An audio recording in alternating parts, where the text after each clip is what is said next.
Welcome to Alligator Preserves, everyone. I am your host, Laurel McHargue, and today I have the distinct pleasure of introducing you to award-winning author and many other things, Michael Kilman. And this just might be my most thought-provoking interview to date. So stick around. Michael, long time no see. Yeah, it's great seeing you. I think the last time was Denver Fan Expo last Halloween. I believe it was. And how much fun was that? And you showed up to my booth, to my table, and I didn't even recognize you. Well, it had been 2 years, right, since with COVID and all the restrictions and everything. So, I mean, I don't blame you. It had been 2 years, and you had on a cap, a huge hat, a wizard's hat, and I think you also had a mask on. So I was struggling. Anyway, that was funny. I was so embarrassed. Anyway, that was fun, wasn't it? Halloween weekend. That was a great con. That was a lot of fun. Lots of great panels, lots of great people. It was kind of a nice, really good first back sort of con after a long time away with all the pandemic stuff for sure. It was. I did not make the July one this year, but I'm hoping to next July. How about you? Same actually, Oh, yeah. yay, yay! I'll know who you are. I'll yeah, I'll figure it out. Anyway, Michael, tell our authors and our listeners and our watchers a little bit about you. Who are you? Who are you, Michael Kilman? So I am an author, of course. Also, I'm an anthropologist. In particular, I specialize in media and the imagination in anthropology. So, how do cultures tell stories? Why do they tell stories? How do the stories shape culture? And how does that work in media systems as well? So that's a lot of what I do. And I'm also an instructional designer, so I create educational content at the moment, and kind of an occasional professor. I've got no classes this fall, but in the winter, I have a wonderful and fun class called Anthropology through Science Fiction. I'll be teaching, which is one of my absolute favorite classes to teach because I get to teach my two favorite things: science fiction and anthropology. So. And Um, do you teach all age groups? Do you teach just college students? Do you teach any adults? yeah, so actually, that's an interesting question. I mostly teach college age students in universities. Sometimes I give talks at events like Nerd Night, for example, um, and other free lectures around, or I'm on panels all the time. But also, I a couple of years ago, as you know, I published a book called Build Better Worlds: An Introduction to Anthropology for Game Designers, Fiction Writers, and Filmmakers. And I published that with another anthropologist, a biological anthropologist, who her specialty is forensics. So she knows all the body stuff and evolution stuff and fossil records. And so we make a really great team. But we actually kind of just decided that we're beginning work on a kids book for anthropology. So it'll be, we're just in the outlining stage at the moment, but it'll be out sometime next year. But it essentially will be, middle grade approach to teaching about culture and society and things. So while I mostly teach adults, and of course I also have children, so it's really interesting learning to adapt your lessons for different age groups, or even just different backgrounds. Different people absorb information in different ways. Absolutely, they do. Now, when I looked you up and did a little more research on you, it said that you got a degree in applied anthropology. So, explain a little bit to our audience what it means to be an applied anthropologist. Well, classical anthropology is the whole, I'm going to go live with this culture for a couple of years and learn everything I can about them. And the idea was at least 2 years. And the reason at least 2 years is because, think about if you came to this culture for 1 year, right? And you had to deal with all the holidays and you had to try to understand them. And there's all these strange and shocking and surprising things. So they want you to spend a year learning about that and also learning the local language. And then you get another year of time in the field where you actually come to understand what's going on. Because when you first see something, you're never going to understand all the dimensions of it. You have to see it multiple times in order to do it. So the minimum was always like, let's go live in another culture for a couple of years and figure it out, kind of thing. That's like classical anthropology. Applied anthropology takes all the things that we have learned from anthropological research and study of culture and people, economics, psychology, religion, gender, race, class, all of that stuff, and then saying there are problems out in the world.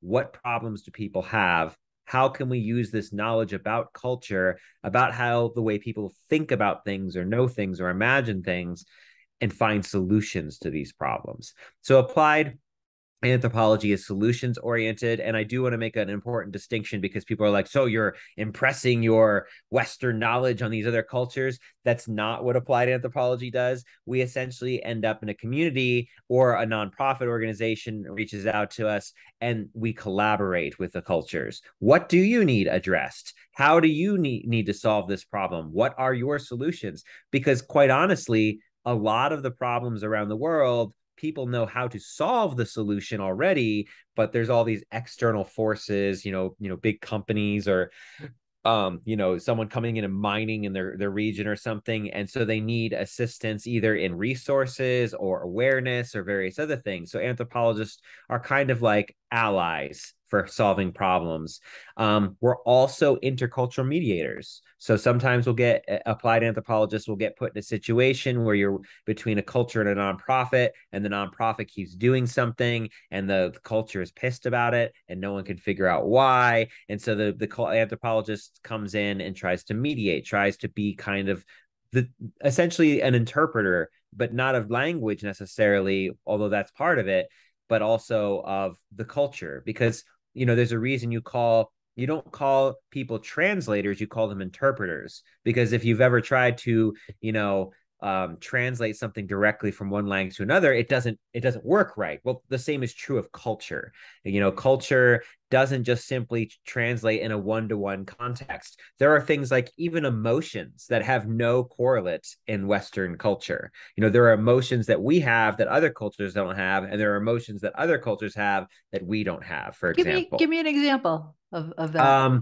Oh, well, there's this great episode of the podcast Hidden Brain on emotions, and forgive me, I forget the title of it, but it talks about, or maybe it was Invisibilia. It's one of those sciencey podcasts about the brain. Great podcasts, by the way, both of them. Yeah.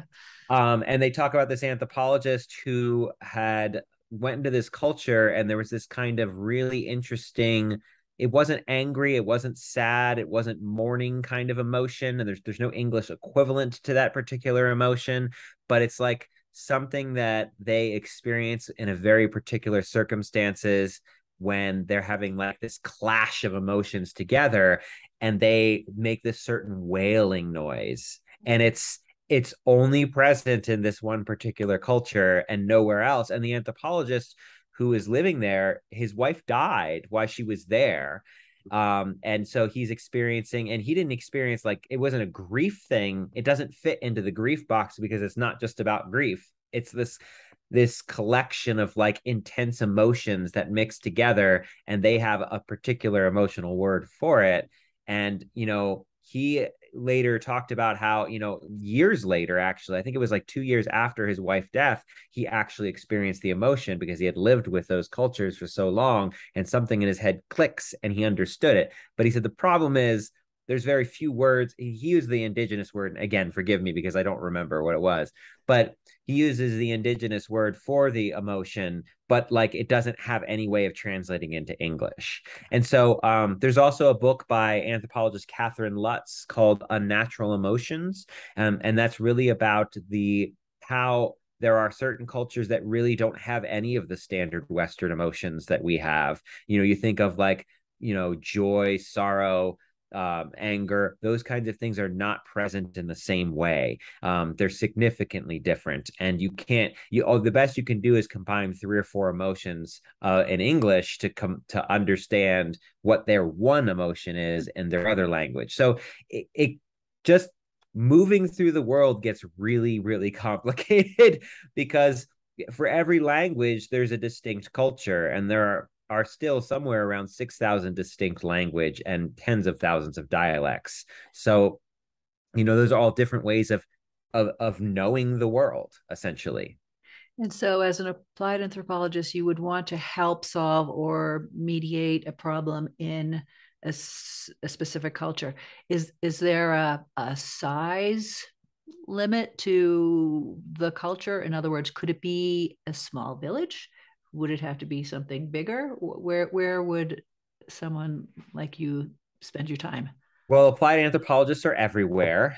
You could, turn over a rock and find us. We're in hospitals. We're in small villages and cultures. There are anthropologists in the military. Which there's a whole ethical conundrum with some of that, or questioning about what should we be doing in that kind of I situation. don't think I ever met an anthropologist when I was in the army. Yeah, yeah. Well, there were, Maybe I and didn't in know. fact, the Second World War, a lot of the intelligence was done by Ruth Benedict and Margaret Mead, who are famous anthropologists. They actually participated in using anthropology, and this was controversial, as a tool for the Allies to understand the cultures of the Germans and the Japanese, so that they could actually wage campaigns that would be confusing to them culturally. Um, and it worked with the Japanese quite well. The famous ethnography is the chrysanthemum and the sword. You can actually still read it, and that's essentially, she expands on it greatly from her report that she wrote to the American military, for the American military, and the war effort in the Pacific Theater. Again, it's controversial. Like, should anthropologists and social sciences be participating in waging war? And All's fair in war. yeah, I mean, it's a complicated thing, and there's very strong feelings in all directions with anthropologists themselves about that stuff, because, to be quite honest, a lot of what anthropology began as was a tool of colonial oppression. How do we understand this culture so we can further control them?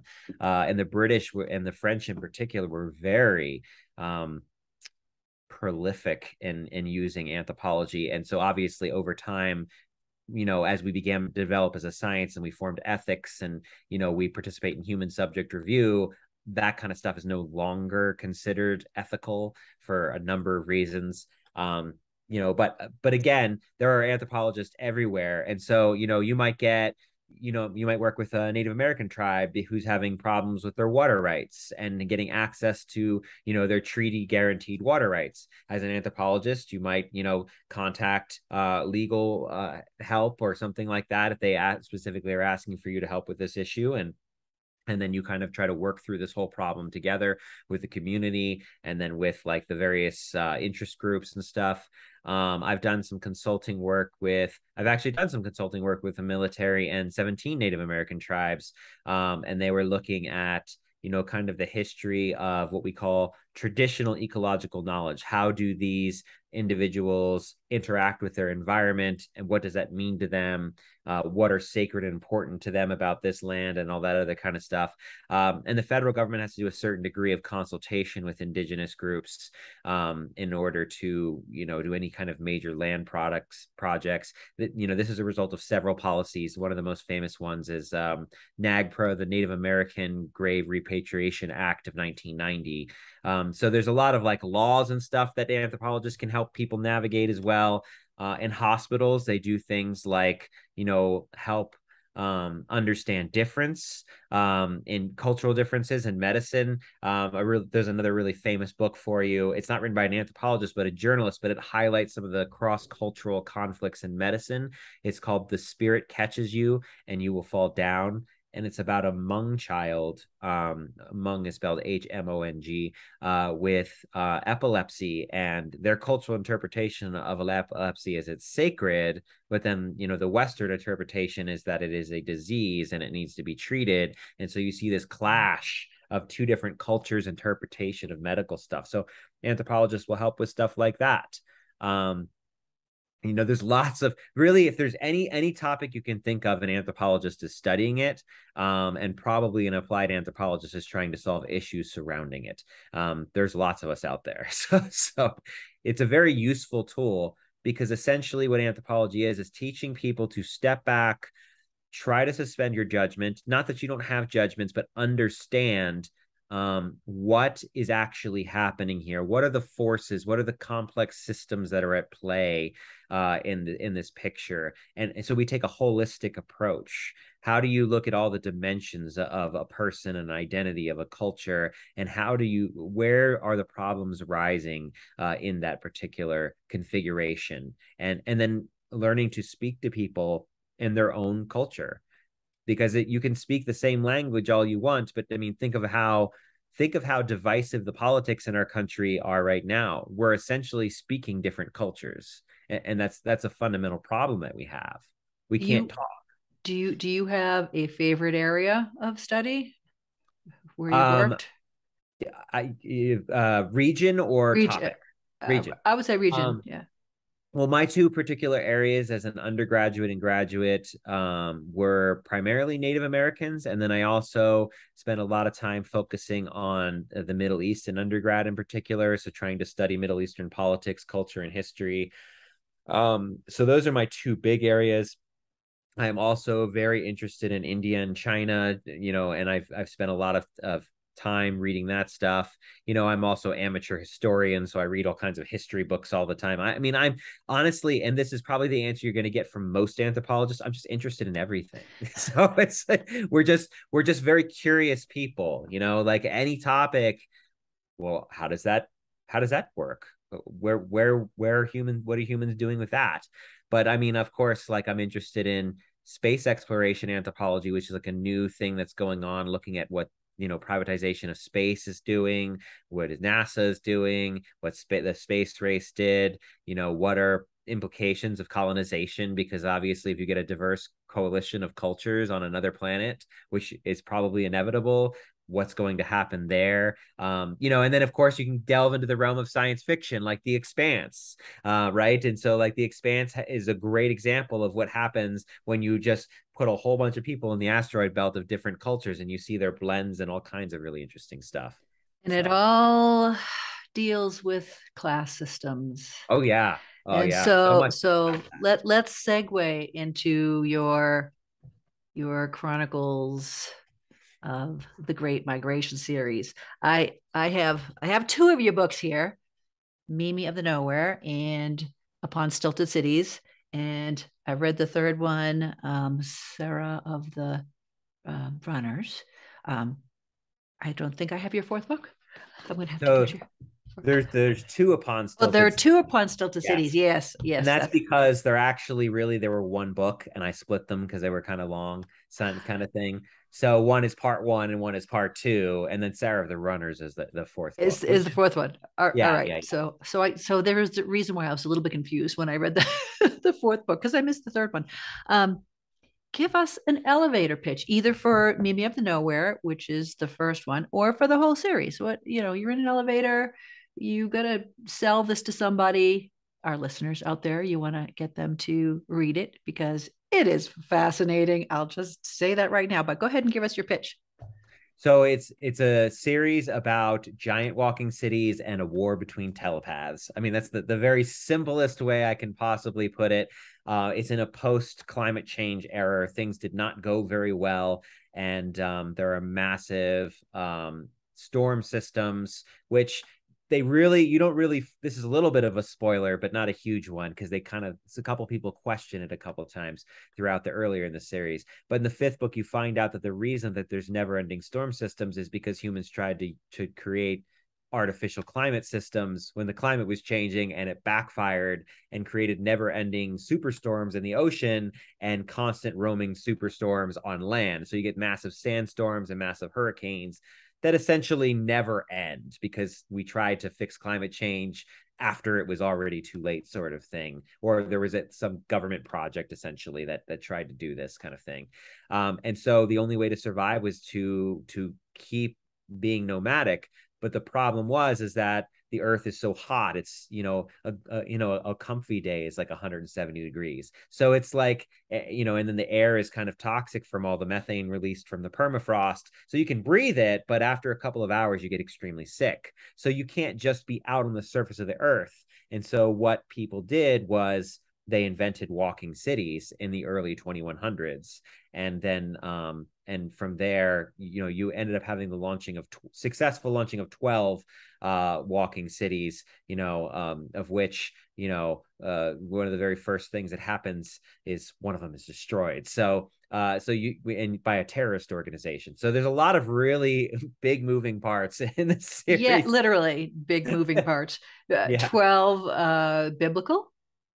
It wasn't intentionally biblical. It was just kind of a way of, it actually originally, there were 17 attempts and 12 finished. Because there's a story, and I actually haven't written about this yet. This will be a part of eventually a prequel series, but one of the cities, Atlanta, it tried to take off, but a superstorm hit right as it was taking off, and it just destroyed the city. So there was an attempt at a lot more cities, but ultimately they, only 12 were able to survive the initial kind of migration from, stable land-based city to, giant 200-meter walking leg city kind of thing. So Fascinating. Some say that sci-fi is predictive.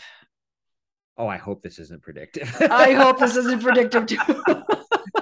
I was hoping you were going to Yeah. say that, because I was going to say, I'm like, I sure hope that your vision is not predictive. Is there anything in your vision that could be predictive?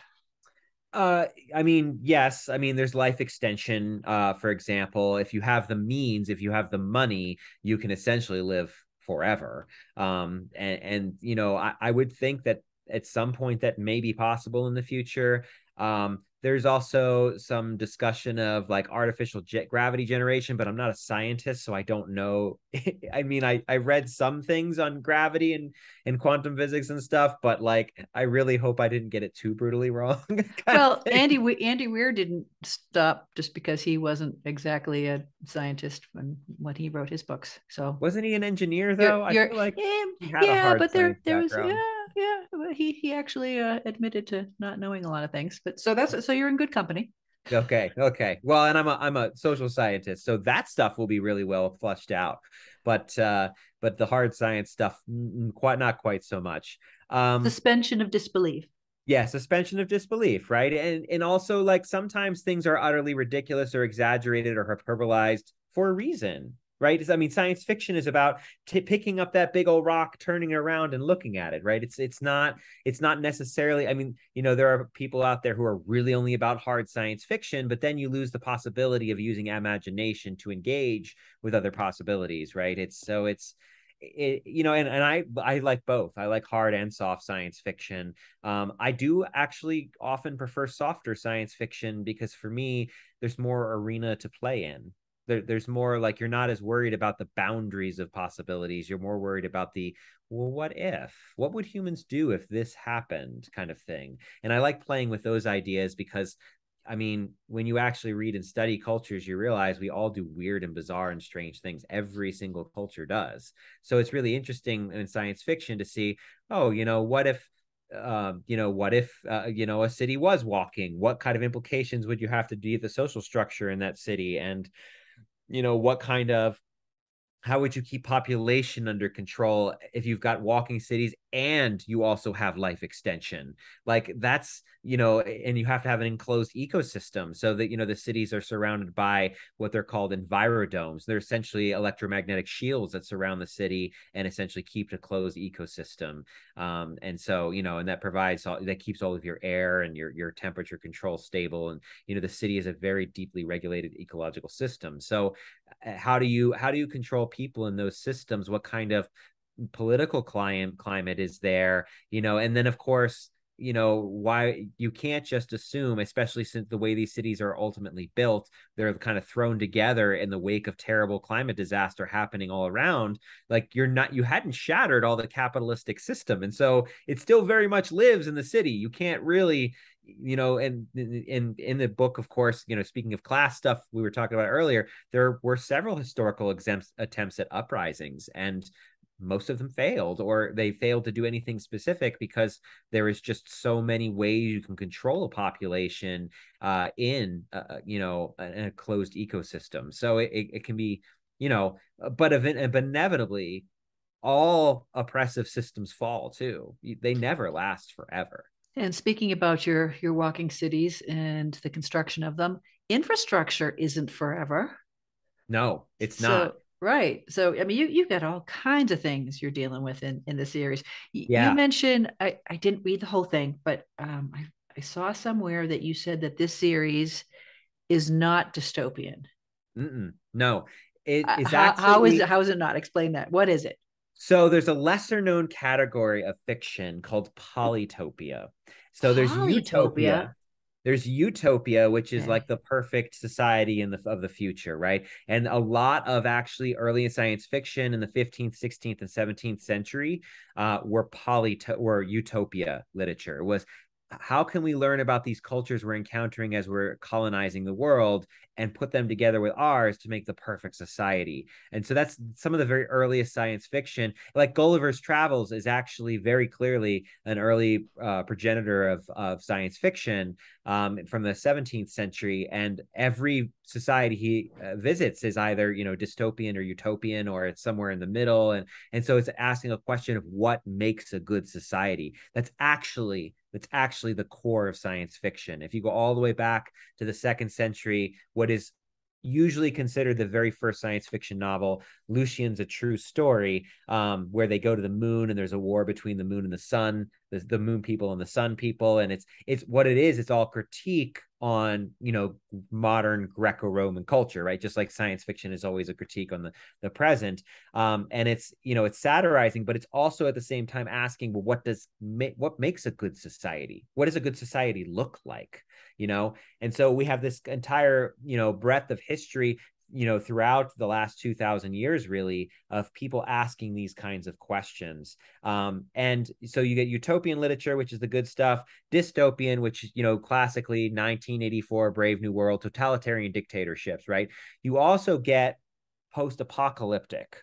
And post-apocalyptic doesn't necessarily mean dystopian or utopian. It just means after there was major societal crash, and then this is a society in that aftermath, the post-apocalypse, right? So people often say that dystopia and post-apocalypse are necessarily equated, but they actually aren't. And then the one that I read about, and I think it was only like a couple of months ago, I was like, oh, explains why I don't like calling my book a dystopian. It's Polytopia. It's the process of transition from one kind of societal structure to another. And that's a lot of what the series is doing, because it is fairly dystopian in the beginning books. Oh, yeah. But as you know, reading it, things begin to change fairly quickly, for better and worse. So it's Polytopia is the period of change. It's the transformation of culture and society. And in a lot of ways, the best stories are kind of polytopian, right? I mean, the change of society, you almost always, even in fantasy, you almost always have the situation where you have the status quo, and now the new magic big bad is going to come disrupt the status quo, and there's massive culture change because the big bad is disrupting the status quo. But of course, Polytopia is also very specifically more leaning towards science fiction, but I don't see why you couldn't kind of apply that term to other genres as well, necessarily. Okay. And by the way, you won the Author Elite Top 10 Finalist Award for this book in your series. So congratulations on that. Thank you. Yeah. Yeah, it's I mean, people seem to enjoy it. So I absolutely enjoyed it.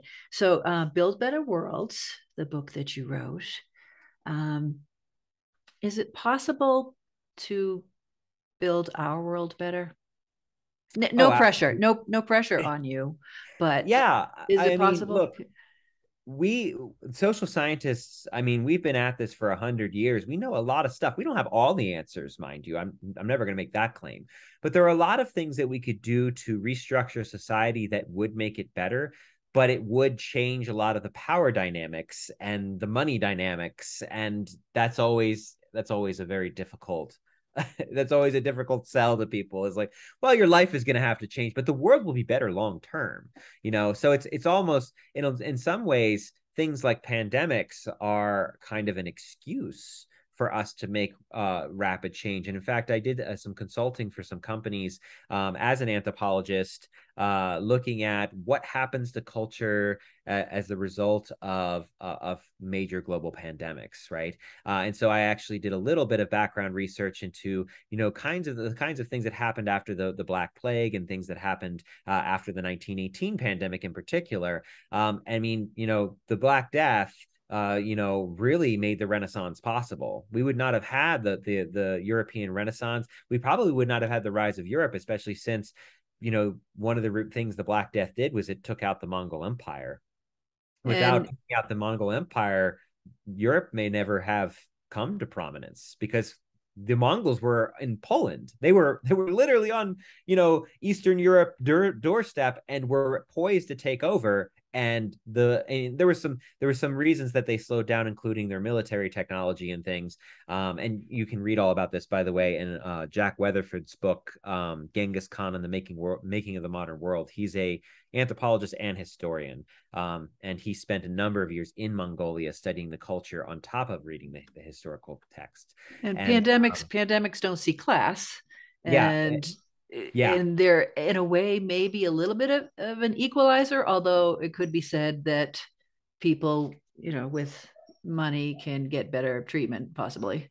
they Uh, do. And I think one of the reasons we may see less change with this particular pandemic is because the kill rate was fairly low compared to the other pandemics. mm-hmm. When you have a third of Europe evaporated, and actually much of the noble class, much of the power and landholders, and the economic powerhouses of society were wiped out. Then you had the room for a merchant class to essentially rise and grab power in the wake of the Black Death. And so you start seeing massive structural change to the economic system. And then in 1918, of course, there was already labor movements going on at the particular time. You mean, think about famous events, right before World War I, the Triangle Shirtwaist Factory fire, for example, where you had 2 million New Yorkers go on the streets and protest after this terrible factory fire that killed hundreds of women, because of all kinds of really unethical practices by these companies and stuff. And that was one of many disasters that led to mass protests. And there had been protests since really the history of the United States is a history of protest. There's never been a time, and I mean, one of the first things that Washington had to do in his administration is put down a protest. So it's there's never not been protests in this country. Even before we were a country, there were protests. So it's a quintessential American thing to want to try and change things. So that's always been a core characteristic of American life, and hopefully change things for the better, which I do think that we are changing for the better. And I think it's hard to see, but one thing I always told students in the classroom was this: we have never had a time in history where we were so self-reflective. We've never had, for example, a global declaration on human rights. It's not a perfect declaration, but it is an attempt to have a conversation about what it means to be human and alive, right? Mm-hmm. What it means to have our rights met. We have never discussed things like bias in history. Perhaps maybe a few people in history had discussed bias, but as an entire society, an entire world, we're discussing what are the limitations of our knowledge. We're having these conversations on social media, which are complicated in part because some people are ready for change. Some people are not ready for change. Some people don't have, essentially, in some ways, they don't have the privilege to think about change because they're too poor. They're living paycheck to paycheck, and they can't even think about what a better world will look like because they're working 80 hours a week. So it's, there's all kinds of complex things going on. But if you look at a lot of the numbers, globally speaking, we are doing better in a lot of ways. And even population growth is slowing down pretty significantly. There are some social scientists, and of course is up for debate, who think that the absolute max limit that humans will have is 10 billion people. Because if you look at all the developed countries in the world, all of them have low birth rates, all of them right now. So, and the people who are driving higher birth rates are tend to be, in areas where there's also high infant mortality rates as well. So it's very complicated, but I have hope that we will do things better, that we are changing for the better, that we are having those hard conversations. I think our one big barrier is things like 24-hour news media, that essentially people always forget that, Fox News and MSNBC and all those outlets, they are there for profit. And so entertainment. Their job is to get you worked up and outraged and upset So you keep tuning into their channel over and over again so that their stock price can keep going up, so that they can keep selling you ads, right? And so they manufacture all this kinds of outrage. If we were to remove these kinds of outlets and all of these talking head political pundits, this is an ideal world, of course. I love it. And we actually, started talking to each other more. And also, like, one thing people don't realize is media has not always been total shit. It's never been perfect. But, in the early 20th century, every city had a dozen or more major newspapers. Mm-hmm. And so every major newspaper would publish different stories, different points of view. Some of those papers would be union-based papers. Some of those would be more conservative-based papers. Some would be more progressive papers. Some of those would be like anti-war papers. Some of those would be deeply capitalist. Some would be deeply communist. And so what would happen is, in a city, you'd have this amalgamation of ideas from numerous different perspectives. And no, people wouldn't always agree, of course, but my neighbor would be very likely be reading a different newspaper than I was. So he'd have a different perspective on the same events. And then when we discuss it, it wouldn't be like one manufactured piece of propaganda that we all repeated verbatim over and over again with, like, for example, local news. 200 stations are owned by Sinclair, which is basically one of the largest Sinclair media services, which is one of the largest contributors to President Trump's political campaign in 2016. So, when you have a media outlet that has 200 stations and access to every household in America, pretty much, what they say, what scripts they write. And if you want to look up, there was that whole thing that came out a few years ago in support of President Trump, that they made every journalist on 200 station read this script. And it was like this eerie thing. So if you look up Sinclair propaganda on Google, you'll find it. It's this creepy video. Someone just took all the recordings of the scripts and dumped them on top of each other, so you can actually hear them parroting each other. So you see stuff like that. Money buying those power are our biggest barriers. Yeah. Money buying power is a little scary. It is. So, and that's the biggest, I think those are the biggest roadblocks, is we can't talk to each other because we are just fed this diet of these talking points rather than considering many other ideas. That's no gray areas anymore. Yeah, no, right. That's sad. Right, no gray areas. Well, in addition to being an anthropologist, a filmmaker, an artist, an author, and a teacher, you're also a poet. Yes.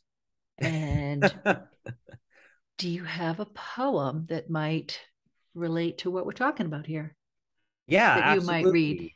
Yeah. And I have a poetry book coming out later this month, September 17th. It's 10 years of my poetry and art that I've been working on. So it's kind of like, it was really interesting going through all this stuff and just being like, wow, I've learned a lot. I've changed a lot, in 10 years. And do you ever go back and say, oh, wow, I wrote that? I do that. Yeah, I wrote that. Yeah. I don't remember what it felt like to write that. Yeah, no, I do that all the time. It's like, oh. Yeah. Who and sometimes that? I'm like wonderfully surprised. And sometimes I'm like, oh, I wrote that. But yeah. So actually, this is a piece of spoken word. So the book is part spoken word, part more traditional poetry, and then there's a couple of narrative poems in there as well. But this one is about anthropology, actually. It's specifically about cultural relativity as a concept, because a lot of people misunderstand that concept. You see it all the time on social media. Cultural relativism is poison, or cultural relativism is a justification for allowing cultures to do horrible things one another. And that's not what it is at all. So I decided to write this piece of spoken word to kind of help people understand it. So help me understand this. Yeah, is it do you have a title? Yeah, it's called It's All Relative, and it will be in the collection. So it's actually one of my more recent things. So, all right. It's all relative. It's all about relations. No, I don't mean sexual intercourse. I mean how people build their foundations, how they relate to causation or build a nation, and what they consider freedom and liberation. The tracks of humanity don't stop at one station. The imagination is filled with endless destinations. Everyone has hopes and dreams, sorrows and frustrations. Everyone wants to experience the sensation of cessation of suffering and damnation. options. We are a range of cultural options. Our choice is the result of a kind of cultural adoption. Humans are a wonder to be sure. We explore, go on tour, only to identify what we consider pure and impure. We fight wars because we're insecure. But wait, there's so much more. For every detour we endure, we can also find cures. For our madness, for every act of hate, there's more than one of love pushing back against sadness. The thoughts people carry are the result of causes and conditions, a steady diet of enculturation, a kind of cultural brain nutrition of what's clean and dirty, right and wrong, how best to gather food or sing a song, how to unify a community or get along. Culture is about adapting and understanding where you belong. So much of it is arbitrary, but we claim tradition is important because it has gone on so long. But tradition is selection of past perceptions, rooted in imagined past and cultural objections. There's nothing inevitable about the paths we choose, the things we keep, the things we lose, or how we use and abuse one another when we forget that all beings have once been our mothers, and yet we yell and scream and blame one another for our problems. And so it's relative the way we know. Our goals, dreams, aspirations, the places we go flow below the assumptions. You'll find a place to grow, but take it slow, because if you think you know, you're wrong. Relativism is a practice, lifelong, and that beginner's mind keeps you from getting too headstrong. Don't assume right or wrong. Just be cautious. Just be curious instead of furious. Cultural relativism is a poison, a disease? Oh, please. I've got no interest to appease the keyboard warriors whose agenda is to throw feces like our primate cousins. But relativism doesn't mean you allow ignorance to thrive. It means that you contrive to understand what it means to be human and alive. The things we do to survive and strive for opens the door to more possibilities, because every culture is a library of wonder. They all have lessons and wisdom bright with lightning and thunder. So shut up and listen and put down your hands. You don't have to like it, but you should try to understand. Wow. How long did it take you to write that? An hour, I think. Seriously? Yeah, I just get like this. I blame my youngest. He makes me play this game with him when we go on walks called the rhyme game. And so for the last, really since COVID started, we've been playing this game. He picks something out in nature and I have to come up with rhymes off the top of my head. So rhyming's actually, I've just been practicing a couple days a week. So just coming up with rhymes have become easier and easier for me. That is wonderful. And oh my gosh, I am absolutely going to get your book when it comes out. And everyone else out there listening too will, I'm sure, because I want to read that several times. So many points. And that is so anthropological in tone and in message. And that was beautiful. And, I Wow. also throw some of my spoken word as well as my non-spoken word poetry up on TikTok as well. So if people are curious, What's your TikTok handle? I think it's just author Michael Kilman, I believe. So Okay, okay. All right. I will find you. I'm just, who am I on there? I'm just Laurel stuff, I think, on TikTok. And I used to be Laurel the duck wrangler, but we don't have the ducks anymore. That was beautiful. Oh my gosh. thank you. Um, let's go back to some sci-fi stuff Sure. and uh, ESP and mind reading, because of course, your series has a sisterhood of mind readers. Yeah. I remember learning about ESP when I was little, and so this was a very, very long time ago, and I was so fascinated by it. Why are we always fascinated by extrasensory perception and that sixth sense and being able to tune into something that's not one of the five approved senses? Um, Yeah. And actually, I can't remember how many there are, but there are way more than five senses in science too. Like sensitivity to light, for example, or sensitivity to touch. Like heat and cold is not exactly the same as touch. There's all these really interesting fine distinctions, but it's a good starting point. Five, right? It's easy to remember, and we can begin there. I think one of the reasons is we want extra senses or superpowers of various other things for the same reason we have religion in a lot of ways. It is something we call in anthropology supernatural agency. So agency is this, it's the ability to act, but it's not just about choice. It's also the ability to act within a given social system. So the choices that I can make are, of course, limited by the society and culture that I live in, and also like what I know. I can't make a choice I don't know about, for example, right? So you don't have unlimited choice in any society. I mean, we have a lot in this country for sure. We're lots and lots. We love choices, Just but we don't walk have, down the cereal aisle in a store. Yeah. right. And I mean, hell, I always joke every time. It's a terrible joke. I make it all the time, but every time I'm at a credit card machine and it malfunctions, it says, geez, we love choices in this country so much that we have to have 3 different ways to run our credit cards and none of them work. So it's, but but no, so agency is this ability to act, and supernatural agency is what you're doing when you pray to God, right? You're like, oh God, please help me get out of this situation. You're trying to get a supernatural force to intervene on your behalf. But like superpowers is like you're granted the extra supernatural agency, and you can do what you want with it. And so I think we just have this wonder. I mean, look at ancient Greek mythology, look at ancient Egyptian mythology, look at the Epic of Gilgamesh. I mean, if you look at all the oldest stories we have in history, a lot of them are about supernatural agency. So because we just want to be able to transcend our limitations. We are such curious creatures, and we're just so interested about how far can we take this imagination? How far can we, our creation go? We have this spark of genius in us. And I think that desire to have supernatural powers comes from that spark. I love it. So you have the idea, well, you have mind reading in here, but you also have set up a system whereby the people who can do that have to learn to set up walls. Yeah. So, can't help And comparing only that to women. but can't help, looking at the idea of Big Brother, right? Yeah. And people listening to you and watching you, and there's some invasion there. So how, Yeah. Yeah. how do you square that circle?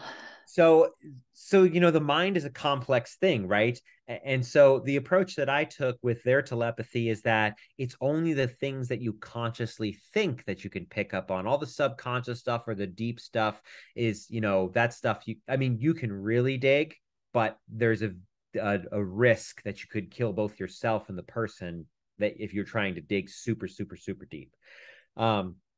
Some people are easier to read than others because some people's thoughts are more clear than others. Some people's, I would imagine someone like me, my thoughts are always all over the place. So probably I'd be really easy to pick up on.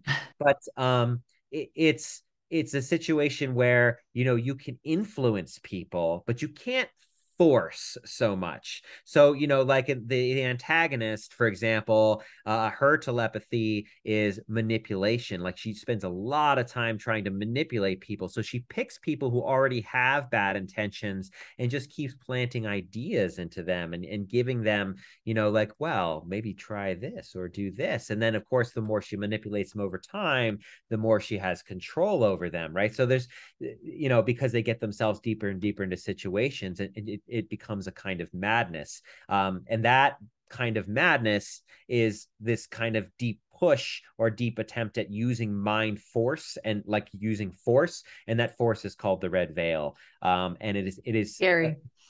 explicitly forbidden except for emergency circumstances. If you have like, a whole bunch of people trying to murder you or something, then it's an appropriate time, but it's defensive only because it can possess you. That kind of madness can take you over and alter you and also kill. So it is very taboo. And so, you have an organization called the Sisters of the Order of the Eye, who have been trying to protect people, in this post climate change era. They're doing their best to try to make systems better, but of course they're just one small group, and you can't force. You can only kind of manipulate a little things. just little pushes or shoves in different directions. And so some things they're able to do, but really not very much, because people are very strong-willed. Even if you suggest an idea to them, they don't have to take it. So so you still get these, the horribly corrupt system that they're trying to combat with, and they're trying to do better, but they're also trying to not interfere too much, because too much interference is too much like the bad telepathy. So it's, and I also ultimately decided that, only women or someone with a partial sex second X chromosome, so an intersex person, could have this particular characteristics, kind of like color blindness is really relegated to men, because there's certain characteristics with the chromosomes that make it much, much more likely. So and also I just thought about how society works, and like a lot of what women have to do to deal with sexism and different and toxic men and all kinds of stuff is essentially mind read. So women are already kind of doing that thing in society as it is. They're having to figure out how to navigate this tell anyone. world. So We so are. it made more sense, and it created really interesting dynamics too. And I think this, kind of comes from Brandon Sanderson's kind of approach to hard versus soft magic. And while I wouldn't call this magic, it's still power, right? And so having like a more hard limitation on your power creates also different architecture in your fictional world, right? Because the characters have to push up against those limitations, and they have to figure out how to solve their problems, knowing what they can and can't do. And so it creates other kinds of intercultural and character to character dynamics that are different than soft power, essentially. You also play with AI. Yes, I have Yes, a very very different view of AI. and sentience with AI. So talk a little bit about that, and are we ever going to lose the A in AI?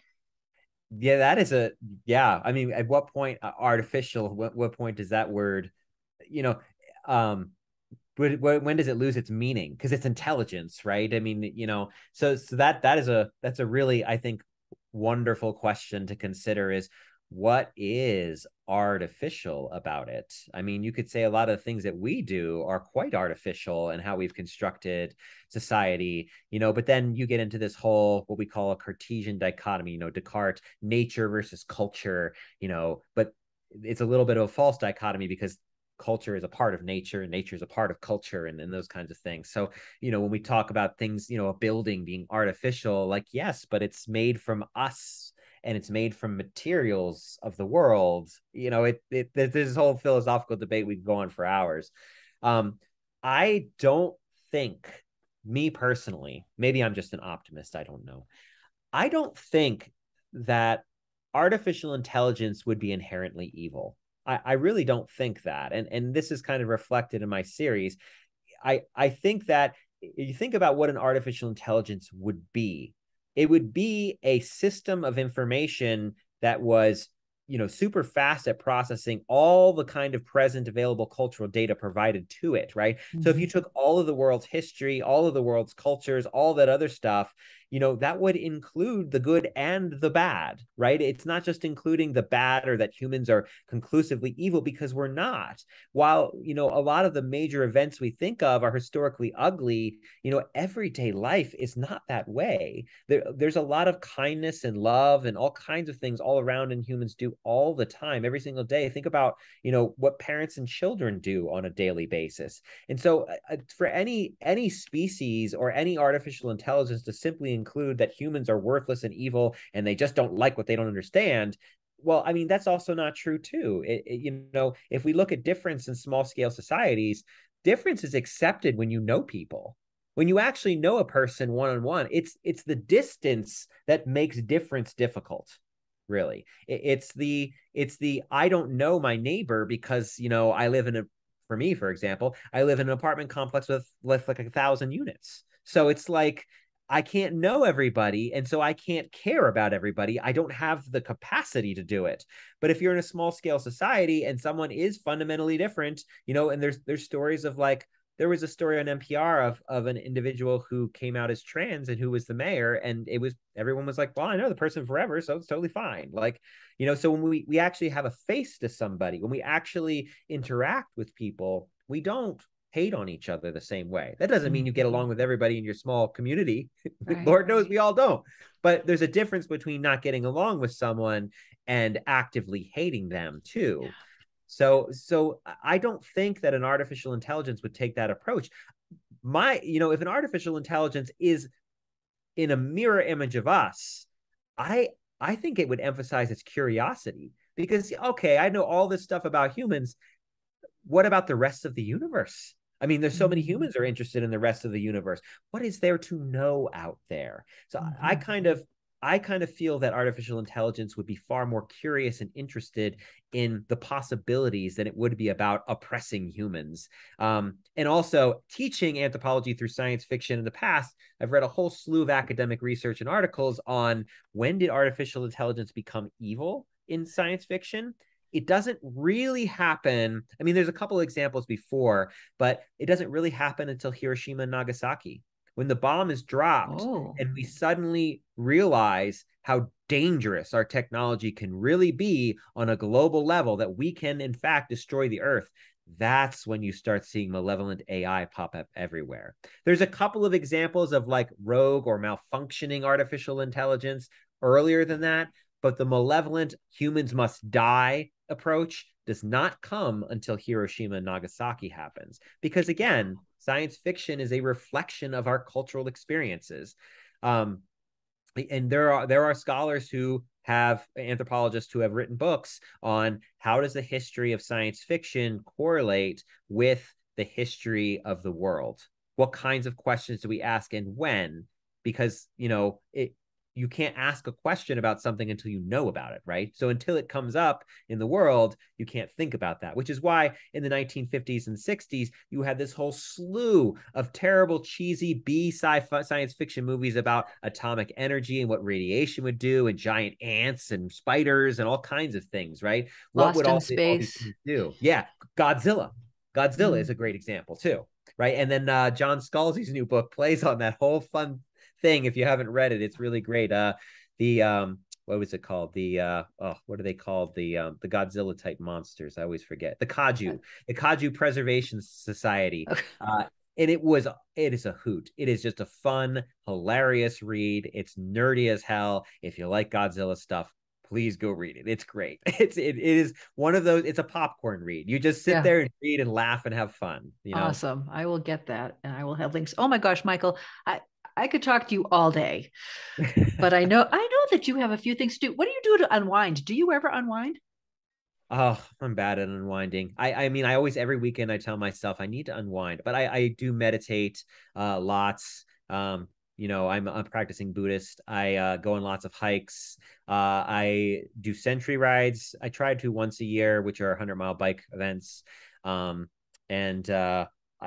play video games, and I read lots and lots and lots. I love reading. So I would say, I love to play video games once in a while for just like total, and TV once in a while too. But it's tough because I just get so interested in doing things that I forget to relax. And it's a little bit of a problem, which is why meditation daily is so good for me, because it's like, no, this is forced time when you sit and contemplate things, rather than just like, oh, what's this? Oh, what's this? It's instead of being like the dog and Up, squirrel, Yeah.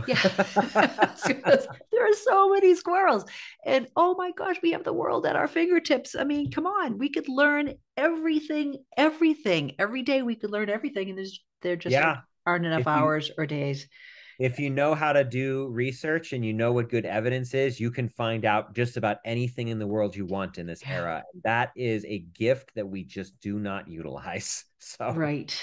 So we know what's next. Your poetry book's coming out. What's it called?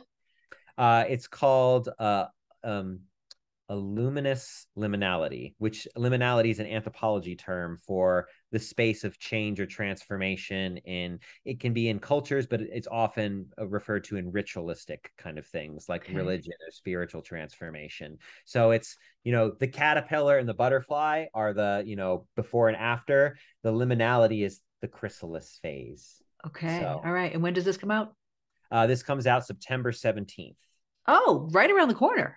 Yeah. Yeah. And I'm should have the next book in the Chronicle Migration out before the end of the year. It's almost finished. So book Oh, fast. all right. And do you have pre-order set up for your poetry book? I don't just yet. Will So you? You will? yeah, I will. I Uh, will. It'll be up in the next okay. couple of days sometime. It Okay. is Okay. I'm doing one final image edit before I put it up. So Okay. Have any shout outs to people you want to say hi to? uh Thank? no one in particular. I No. mean, thank of course my family and friends, and I have a couple of amazing friends who support my creative process, and you guys all know who you are, and I really appreciate you. So And where can our listeners find you and your amazing material? So pretty much everything I have goes on my website, luridianslaboratory.com. That's where I just post a smorgasbord of everything I'm doing. It's not really a very focused. It's more of like, hey, you want to see what my projects are? Here they are. And there's writing and world building resources for free on there, based on anthropology. And some of those resources were kind of the early progenitors of the world building book. I've got a YouTube series, Anthropology in 10 or Less. And I also have another interview series on YouTube called Anthropological Inquiries that just interviews anthropologists. There's not very many episodes of each of those up, but there are some. Of course I have samples of writing and poetry on my website. I've also done documentary films, which are up on my website. So there's some of my artwork is up there. So there's just anything you want to find out about me is probably on that website. So It's a great website, by the way. Yeah. oh, thank you. Yeah. Yeah. No. It's very eclectic. It So is very eclectic, as are you. And yeah, yes, as it's not am very good I. marketing. In fact, I was recently told maybe you should do like a different website for each section. That's a lot of Yeah, work. it is a lot of work. And you know what? I don't agree. I think it's good to know that you are an eclectic individual and you have many talents and many interests in many areas. I mean, I remember being told early on, you should be the education writer, the school age writer. And I'm like, no, I like to write dark, really weird things Yeah. too. And no, I'm not going to put myself in a box. So Yeah. Yeah. I'm glad that you don't put yourself in a box and we can have all the different things that we do on our websites. For So, sure. so wonderful. I think that's awesome. Well, Michael, I will have, and listeners out there, I will have links and photographs about the things that we talked about here. Michael, you'll send me maybe some of the links of some of the things that you mentioned. For And sure. I've already got some great photographs of you and I at a con. You were on one of my panels on world building at one of the cons. Those are great events, by the way. Oh my gosh. They are. Yeah, they're a lot of fun. Yeah. And well, maybe I will do another panel with you next summer in Yeah, Denver. set it up. That would I'll be definitely be happy to. that would be wonderful. Michael Kilman, you are a man of so many talents, and I could talk to you forever.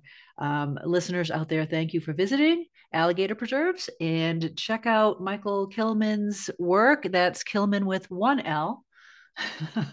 And yeah, we'll see you next time when we'll have somebody else that's not as well. I'm not going to say not as fascinating as Michael, but this was tremendous. I really appreciate your insight and your view of the world and the fact that you're still an optimist despite everything, right? Yeah.